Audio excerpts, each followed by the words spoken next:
En el ciclo de conferencias Cultura del Sistema de Universidades Estatales de Oaxaca nos acompaña el doctor José Aníbal Arias Aguilar. Él es profesor titular de tiempo completo en la Universidad Tecnológica de la Mixteca, adscrito a la División de Estudios de Posgrado en el Sistema de Universidades Estatales de Oaxaca. Es doctor en Imagen, Información e Hipermedios. Su línea de investigación actual radica en el aprendizaje automático y su aplicación en la interacción hombre-robot, temas en los que ha publicado tanto en libros como en revistas científicas. Le damos la bienvenida al doctor Arias Aguilar. ¿Quién no quisiera desarrollar un videojuego? Esta es una inquietud muy recurrente en jóvenes, en estudiantes que quieren saber qué necesitan aprender para poder crear un videojuego. De alguna manera, todos sabemos lo que son. Todos tenemos esta experiencia con ellos. Son tan populares que nos los encontramos en nuestro celular, en Facebook, en diferentes páginas web, en nuestra computadora, en consolas, y de alguna manera todos sabemos lo que son. Sin embargo, vamos a dar una definición un poco más formal y vamos a describir algunos de sus elementos. Los videojuegos son simulaciones gráficas de entornos virtuales interactivos ejecutadas en tiempo real. Entonces, tenemos un entorno virtual. Vamos a hacer una reconstrucción de un entorno que puede estar muy cercano a nuestra experiencia común o puede ser algo que solo hasta ahora hemos imaginado, pero que queremos representar, como pudiera ser algún paisaje en un mundo extraterrestre. Estos entornos se grafican en una pantalla que tiene solo dos dimensiones a través de los píxeles de un monitor, y todo lo que ocurre ahí son simulaciones. A pesar del realismo que pueden llegar a tener estas gráficas, todo lo que ocurre ahí es simulado. Ahora, son simulaciones interactivas. ¿Qué quiere decir esto? Que el usuario dispone de una serie de dispositivos periféricos con los cuales puede ejercer algunas acciones que inciden en los personajes y en los entornos que se están graficando.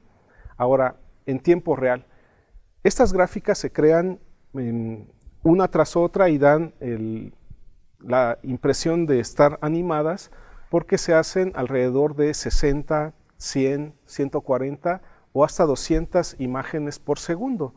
Esto solo da algunas milésimas de segundo a los equipos para poder visualizar una escena.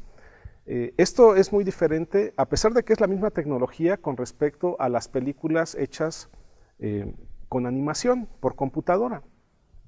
¿Por qué es esta diferencia? Porque en las películas algunos segundos de imágenes tardan semanas en construirse, porque se elaboran interacciones muy finas entre la luz, los objetos, los reflejos, los distintos materiales que aparecen ahí, los personajes que pueden llegar a ser muy complejos, y en los videojuegos no disponemos de este tiempo para hacer la graficación. Entonces, por eso es que, a pesar de que es la misma tecnología, los resultados son un poquito distintos. En las películas ustedes ven que los personajes se deforman cuando hablan, su cara, su ropa se mueve, y en los videojuegos todavía no llegamos a tener este tipo de gráficos, pero es la misma tecnología. ¿Cuáles son los componentes principales de un videojuego? Son un motor de graficación y un motor de física. Estos programas están ya disponibles en algunas plataformas de desarrollo, afortunadamente. En los últimos 15 años contamos con esta base para partir de ahí y crear los videojuegos. Antes no se tenía esta posibilidad. Si hace 20 años alguien quería desarrollar un videojuego, tenías que hacer todos los elementos de graficación y de física por su cuenta. ¿Cómo son estos componentes? Primero, la graficación por computadora. La base de la graficación por computadora es una figura geométrica básica, que es el triángulo, que está asociada en forma de malla. Con esta figura gráfica se pueden desarrollar todos los elementos de interacción entre una superficie con una textura determinada, con un material determinado y la luz que incide en ellas, y con un punto de vista que tenemos, que es la cámara. Estos elementos son básicos para que podamos visualizar una escena. Si no contamos con una cámara, si no contamos con luces y si no hay objetos que visualizar, no veríamos nada. Entonces, tenemos estas mallas que nos permiten crear volúmenes, darles perspectiva, asignarles texturas que pues se ven como madera, como vidrio, como concreto, como metal, ¿verdad?, en la pantalla.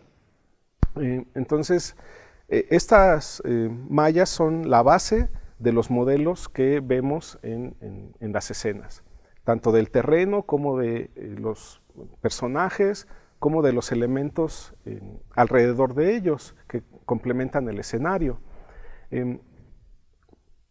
Estas mallas pueden llegar a ser muy complejas. Para un personaje, por ejemplo, pueden consistir de 2 o 3 millones de triángulos. Eso da una definición muy alta en el modelo que se está visualizando, pero es muy costosa computacionalmente de desarrollarse, ¿no?, de graficarse. El otro componente es el motor de física. Esto implica que los objetos tengan otra malla asignada, que es mucho más sencilla que la de visualización, pero que permite detectar contactos entre los modelos y permite aplicarles algunas fuerzas físicas. También, una vez que estos objetos son sujetos a la física en una escena, pueden ser parte de una colisión que se resuelve en base a las leyes de movimiento. Todos estos cálculos los hace el motor de física y son muy importantes para el desarrollo de las interacciones, ¿no?, y de las escenas. ¿Cómo se hacen los videojuegos? Bueno, hay varios elementos que son básicos. Primero, debe de haber una historia que contar, una narrativa que desarrollar. Esto ha sido siempre así, siempre con los medios de comunicación, los libros, la televisión, las películas, contamos historias y todos tienen un desarrollo bastante común, es decir, al principio hay un incidente que afecta a nuestro personaje, que después tiene que resolver un cierto número de retos que va haciendo para llegar a un desenlace, que normalmente consideramos que es un desenlace aceptado, feliz para nosotros.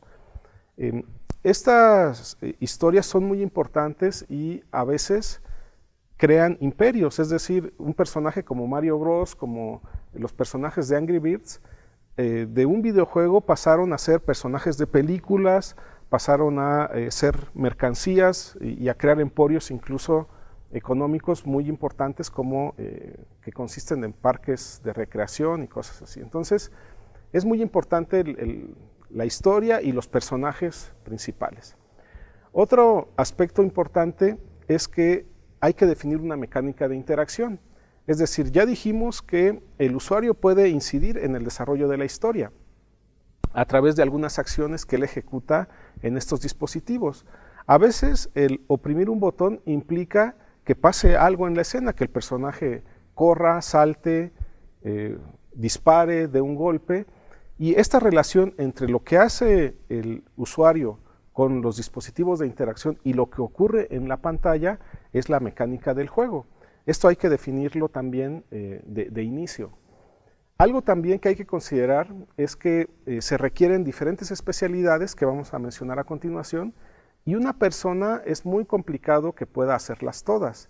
Entonces, antes de empezar a hacer un videojuego, hay que pensar que nosotros vamos a colaborar en un aspecto determinado de él.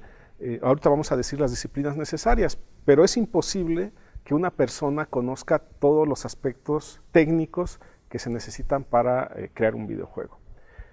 La primera especialidad necesaria es la de modelado y animación en 3 dimensiones. Recuerden que hay que crear personajes, ya sea principales o secundarios, hay que crear escenarios con sus elementos de utilería.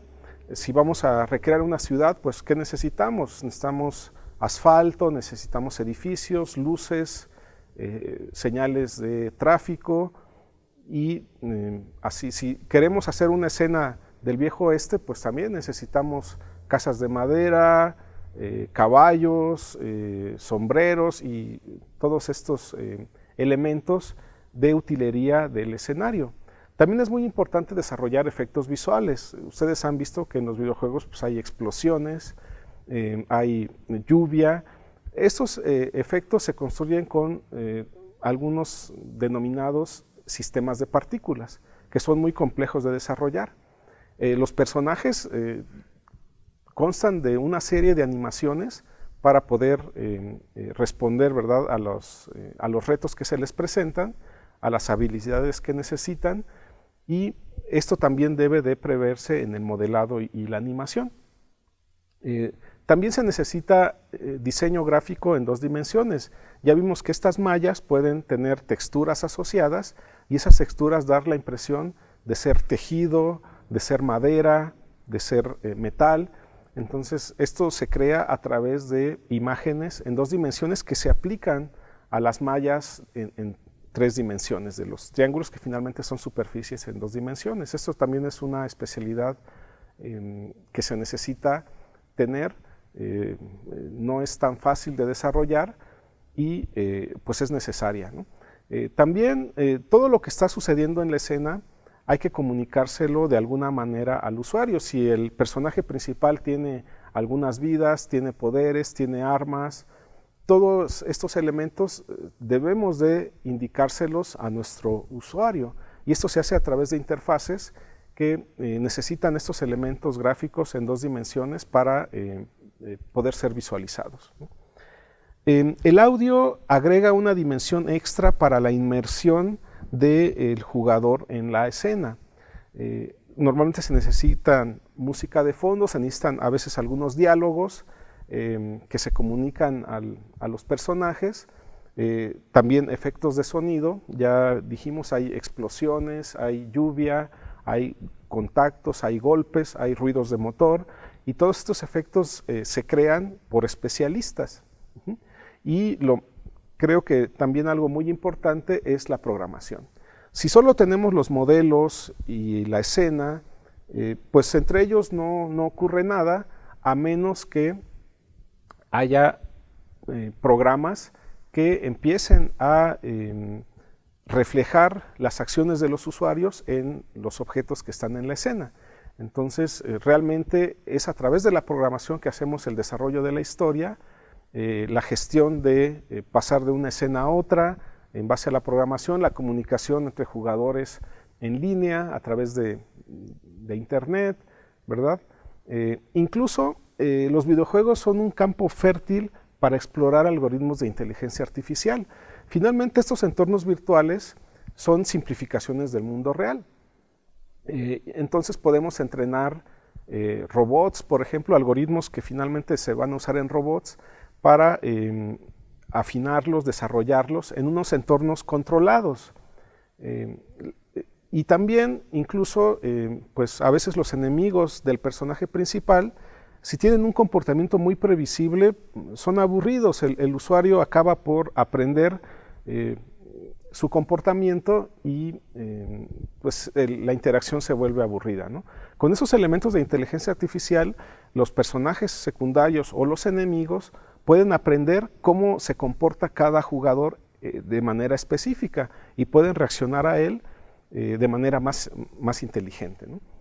Entonces, bueno, y ya que se tienen todas estas planeación, estas ideas, ¿qué podemos hacer en estas plataformas? Pues, por supuesto, aplicaciones de entretenimiento. Es una industria económicamente muy grande, muy dinámica, que pues se dedica a hacer, pues a entretener a las personas, ¿no? A hacernos pasar un tiempo, a estar distrayéndonos por un momento o por muchas horas en algunos casos, ¿no? Pero también se puede hacer otro tipo de aplicaciones. Por ejemplo, en enseñanza, ustedes saben que hay conceptos muy difíciles de enseñar a los niños, conceptos de matemáticas, de física, de química, de biología.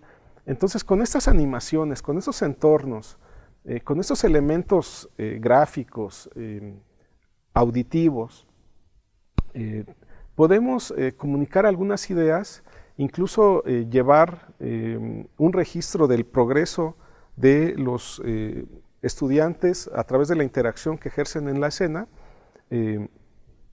para explicar conceptos que son muy difíciles de comunicar solo con fórmulas o en libros de texto. Entonces, esto es muy importante.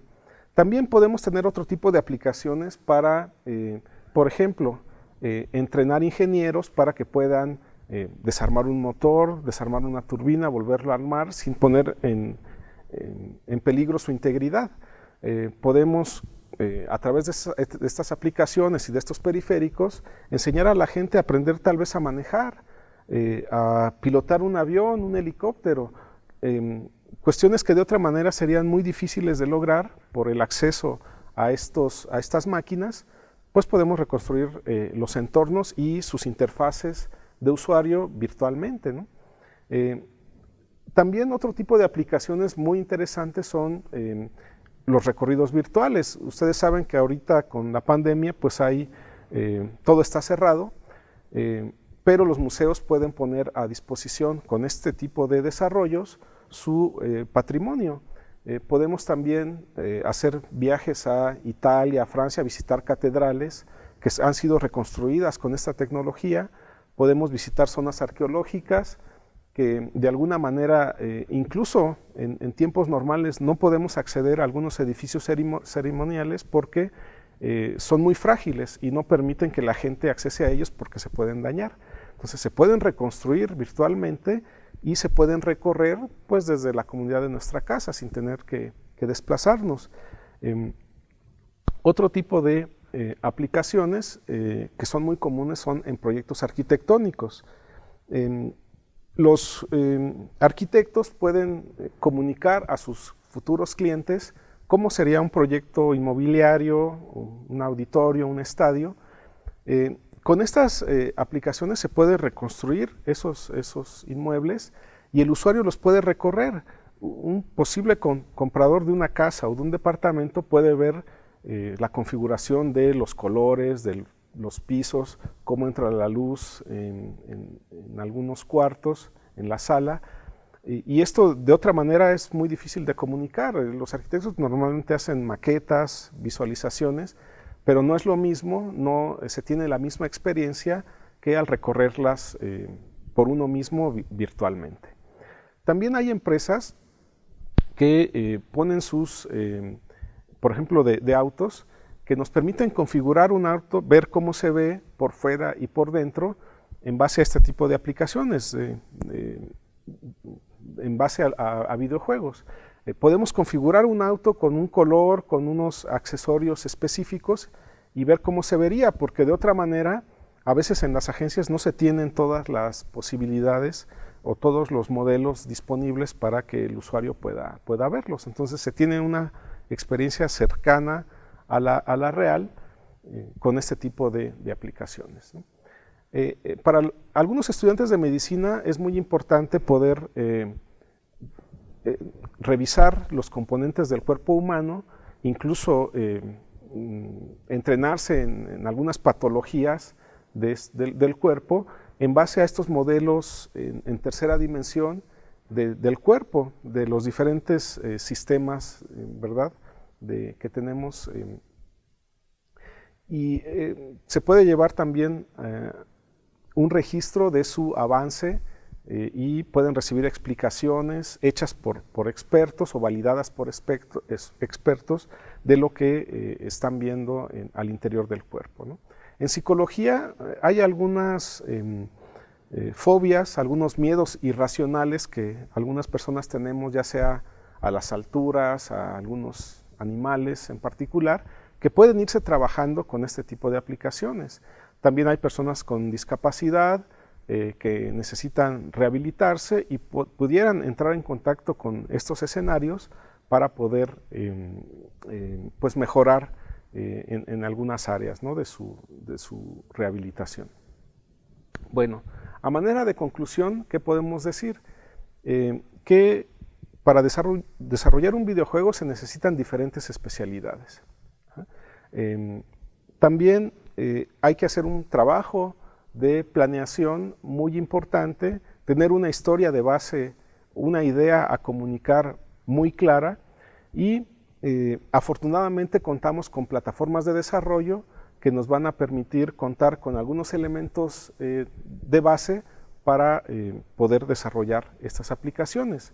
Y también es muy importante pensar que no solo podemos crear aplicaciones de entretenimiento, hay una variedad de aplicaciones que podemos hacer en otras áreas del conocimiento, de la enseñanza, que pueden ser muy interesantes para las personas que nos rodean, ¿no? Y lo más importante es atreverse a realizarlos. Al final de este video van a ver algunos ejemplos de estas interacciones desarrolladas por estudiantes. Recuerden que estas plataformas son gratuitas, podemos empezar a usarlas y solo si queremos comercializar los productos realizados tendríamos que pagar algún tipo de licencia.